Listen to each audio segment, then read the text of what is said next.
Good morning student. तो हम जो हमारा प्लस टू क्लास में फिजिकल एजुकेशन के अंदर हमारा चैप्टर चला हुआ है थर्ड कि योगा क्या होता है, कि योगा के अंदर जो जीवन शैली है हमारी वो क्या है।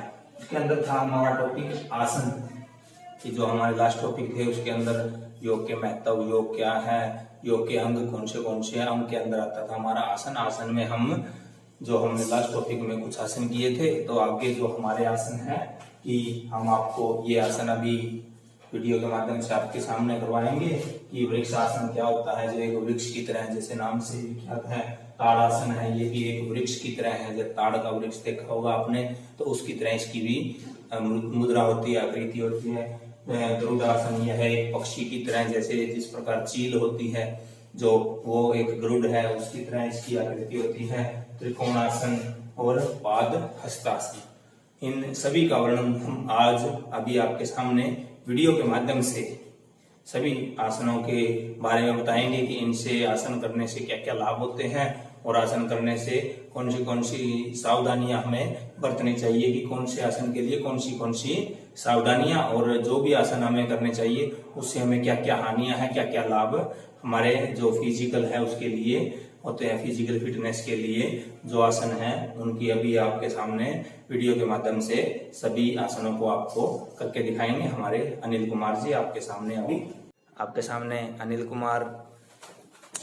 सबसे पहले हम जब भी आसन वगैरह करते हैं या कोई भी योगा वगैरह करते हैं या कोई एक्सरसाइज या कोई गेम्स वगैरह करते हैं, उसके लिए हमें वार्म अप होना बहुत आवश्यक है। अगर हम वार्म अप होंगे अच्छी तरीके से तो हम जो भी एक्टिविटियां करेंगे उसको आसानी से कर सकते हैं। हमारी मसल्स के अंदर या मांसपेशियों के अंदर किसी भी प्रकार का कोई खिंचाव नहीं आएगा। तो जो भी एक्सरसाइज करनी है उससे एक्सरसाइज से पहले हमें प्रॉपरली वार्म अप होना बहुत आवश्यक है। तो जब भी हम अलग अलग एक्सरसाइज है, जैसे अभी करने लग रहा है इस एक्सरसाइज को साइकिलिंग एक्सरसाइज, जैसे साइकिल की तरह हम चलते हैं ऐसी एक्सरसाइज बोला जाता है। तो ये हमें जो हमारी मसल्स वगैरह है उसको वार्म अप कर देता है, हमें किसी भी प्रकार की कोई दिक्कत नहीं होती। जो हमारा ब्लड सर्कुलेशन है वो अच्छे तरीके से चलता रहता है। तो इस एक्सरसाइजों के बाद में हम आपको जो भी हमारे आसन हैं उनकी क्रियाएं करवाते रहेंगे। फिर आपको अब ये शोल्डर स्ट्रेचिंग है, जैसे हमारे जो कंधे वगैरह हैं उनको स्ट्रेचिंग की जाती है। हाँ, फिर इसको फ्रंट रोल बोला जाता है। रोल आप अगर अच्छे तरीके से हो तो आप फ्रंट रोल वगैरह कर सकते हैं, जिसको आप देसी भाषा में कलाबादी बोलते हैं। तो आप फ्रंट रोल वगैरह या बैक रोल भी होता है इसी में, फ्रंट रोल बैक रोल जो भी आप कर सकते हैं। ये हमारी लचक को बहुत ही अच्छे तरीके से करता है, हमारे शरीर के अंदर लचक पैदा करता है। हमारी जो कमर की लचक होती है बहुत ही अच्छा यह है एक्सरसाइज कर देती है। अब इन एक्सरसाइज के बाद में अब हम शुरुआत करते हैं हमारे आसन की, कि वृक्ष आसन।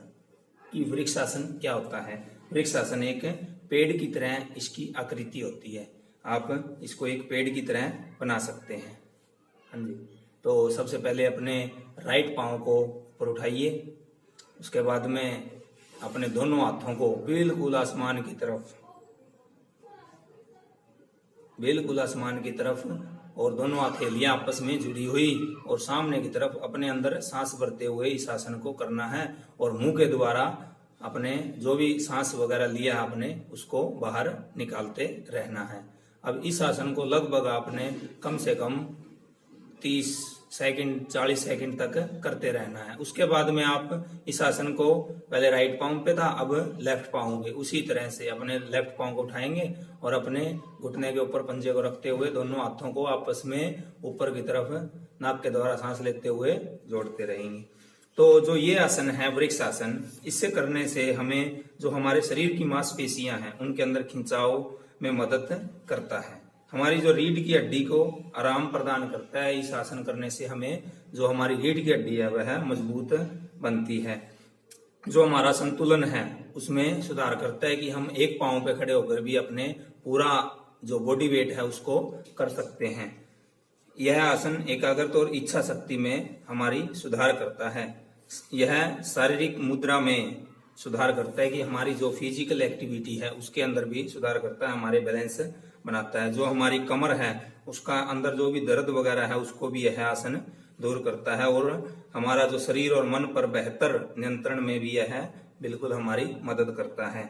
अगर हम कोई भी आसन है उसके लिए सावधानियां होती है कि हमें भी सावधानियां भी बरतनी चाहिए कि जब जैसे हमारे रक्तचाप है या हृदय से हम पीड़ित हैं तो हमें इस आसन का अभ्यास नहीं करना चाहिए या हमें डॉक्टर वगैरह की सलाह लेनी चाहिए। जो भी आसन है उसको बिल्कुल आराम से करेंगे, कोई जल्दबाजी उसके अंदर नहीं करनी है। तो ये है वृक्षासन की पोजीशन। हमारा नेक्स्ट आसन है ये ताड़ासन, कि हम एक ताड़ के वृक्ष की तरह अपनी जो शरीर की पोजीशन है उसको बनाएं, कि जैसे ताड़ का पेड़ होता है उस प्रकार हम आसन को बनाएं। इसकी मुद्रा के नाम से भी इसको जाना जाता है। यह एक कठिन आसन करने से पहले हमारे शरीर को गरमाना बहुत आवश्यक है, कि हम अपनी गर्दन वगैरह को या शोल्डर वगैरह को आप एक्सरसाइज वगैरह गरमा सकते हैं ताकि आप इस आसन को अच्छे तरीके से कर सकें।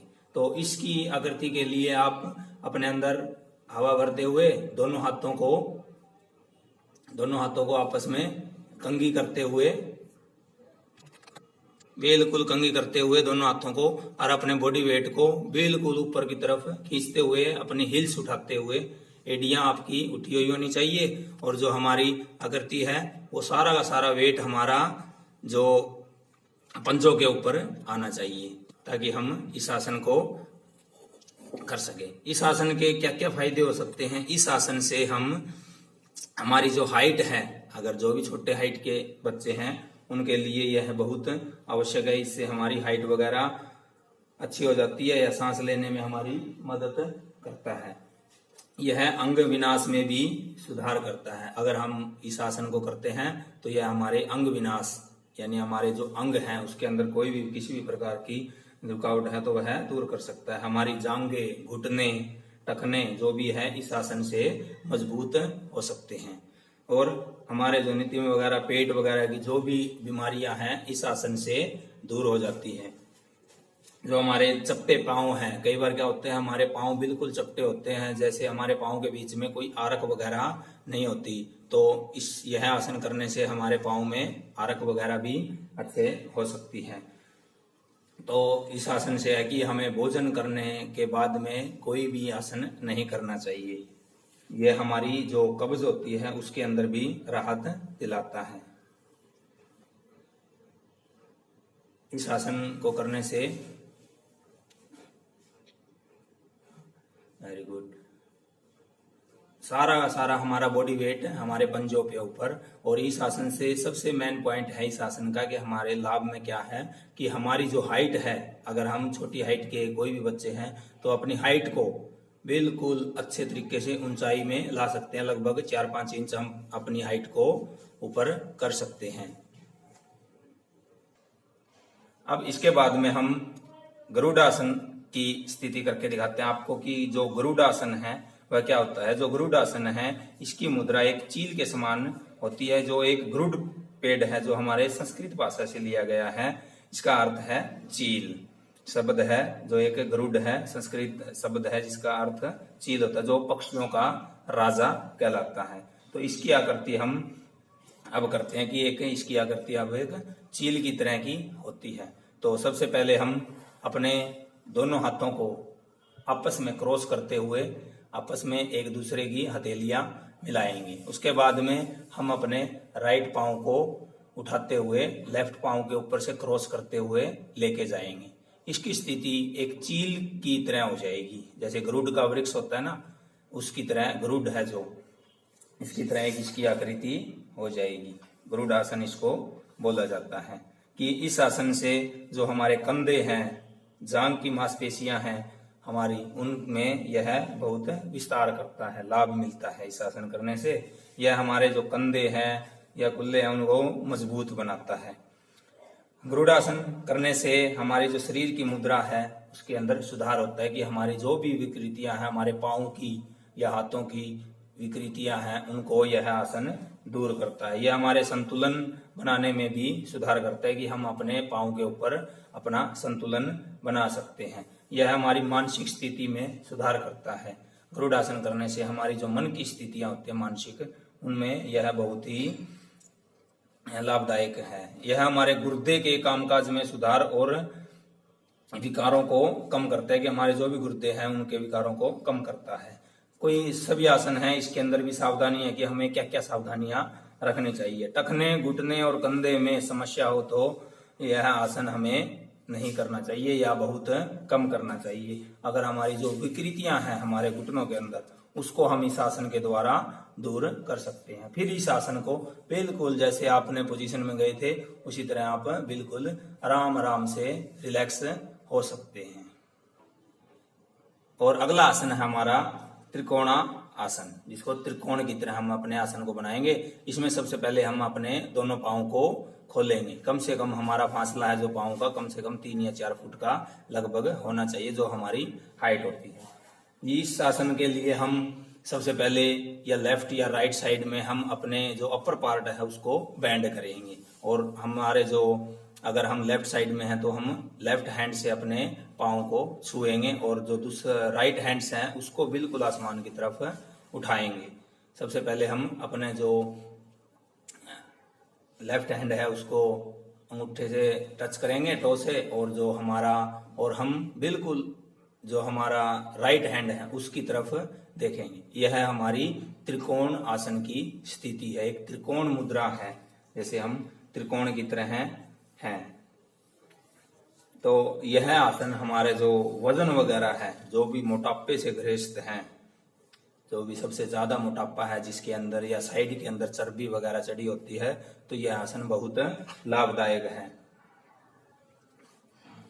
जो हमें पेट के अंदर जलन वगैरह होती है, कई बार क्या होता है हमारे शरीर के अंदर जलन हो जाती है, फिर इस आसन को हम राइट साइड में ऐसी ही आकृति में त्रिकोणासन में करेंगे। जो हमारी रीढ़ की लचीलापन है उसको भी यह आसन बहुत बढ़ाता है। जो हमारे कंधे हैं उनको मजबूत करता है। हमारी जो कमर के निचले का हिस्सा है वह मालिश होती है और हिस्सों को मालिश होती है, उन्हें मजबूती मिलती है। अगर हम तो भी पाँव वगैरह है इससे है मजबूत, घुटने हैं मजबूत हो जाते हैं, जो पीठ है, कंधे हैं, सभी क्या है हमारे इस आसन से मजबूती आती है। हमारी चिंता और तनाव कम होता है। इस एक्सरसाइज को एक बार फिर देखिए। जो भी एक्सरसाइज है या आसन है आप उनको लगातार आराम आराम से बिल्कुल रिलैक्स पोजीशन में लगातार करते रहें। लगभग एक आसन को आप 5-6 बार उस आसन के पोजीशन में आप रहें। हमारी जो पैरों को मजबूत करता है, जांघों को मजबूत करता है। और कई सावधानियां भी हैं कि हमें कौन सा आसन नहीं करना चाहिए या करना चाहिए। जैसे हम त्रिकोणासन है अभी, यह अगर हमारे दिल की बीमारी है तो हमें इस का आसन को करने के लिए हमें दीवार का सहारा लेना चाहिए या हाथ उठाने से बचना चाहिए। जो हमें इस आसन को करने से हमारी जो रक्तचाप है वह बढ़ सकता है, तो हमें रक्तचाप के मरीजों को यह आसन नहीं करवाना चाहिए। फिर हम बिल्कुल आराम से जिस प्रकार हम स्थिति में गए थे तो इस स्थिति में ही हम बिल्कुल रिलैक्स अवस्था में हो जाएंगे। तो अब नेक्स्ट आसन है हमारा पाद हस्तासन, जिसको पाद हस्तासन के नाम से जाना जाता है। सबसे पहले हम इस आसन को करने के लिए हम अपने दोनों हाथों को ऊपर की तरफ उठाएंगे, आसमान की तरफ, अपने शरीर के अंदर हवा भरते हुए। नाक के द्वारा हमने अपना सांस लेते रहना है और अपने अपर पार्ट है उसको नीचे की तरफ बेंड करते हुए अपने जो जमीन को टच करना है और फिर अपने फोरहेड को, जो अपना माथा है, उसको घुटने से मिलाने की आपने कोशिश करनी है। वेरी गुड, बहुत अच्छे। जैसे यह पोजीशन आपकी जो हमारी लचक है, अगर हमारी कमर के अंदर बिल्कुल फ्लेक्सिबिलिटी है तो इस आसन को हम कर सकते हैं। लगभग 30-40 सेकंड तक इस आसन को करते रहना चाहिए। फिर हम दोबारा फिर रिलैक्स पोजीशन में होने के बाद में फिर आप दोबारा से इस आसन को रिपीट कर सकते हैं। इस आसन को करने से हमारा जो शरीर है बहुत ही लचीला बन जाता है। हमारे शरीर के अंदर क्या है बिल्कुल लचक आ जाती है। यह पीठ तथा टांगों की मांसपेशियों को, जो हमारे जो पीठ है उसकी मांसपेशियां और जो हमारे पाँव की मांसपेशियां बिल्कुल खिंचाव आ जाता है इस आसन करने से। और जो हमारे पेट की वसा है उसको भी यह आसन बहुत घटा सकता है, कि हमारे पेट के अंदर जितनी भी वसा फैली हुई है उसको घटाता है। और हमारा जो पाचन है उसको बढ़ाता है, कि हम जो भी कई बार क्या होता है किसी को भूख वगैरह नहीं लगती, तो इस आसन करने से बहुत ज्यादा भूख भी लग जाती है। जो कब्ज है उसकी भी यह सहायता करता है या दूर करता है। जो हमारे पेट के अंदर जितनी भी बीमारियां हैं सभी को यह आसन दूर करता है। और जो हमारा रक्त प्रवाह है उसके अंदर सुधार करता है।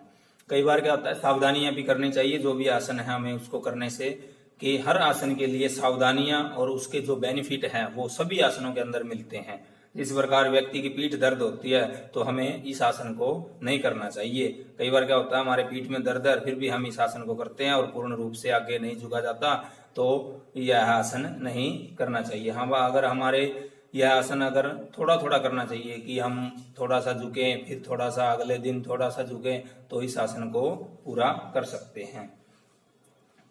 इस आसन को अपने फोरहेड को बिल्कुल घुटने से जितना हो सकता है आप आराम आराम से अपने शरीर के अंदर फ्लेक्सिबिलिटी ला सकते हैं। इसके बाद में आप बिल्कुल रिलैक्स पोजीशन में जिस प्रकार से आपने आसन किया है जो भी उसी प्रकार आराम से बिल्कुल रिलैक्स पोजीशन में आप आसन की समाप्ति कर सकते हैं।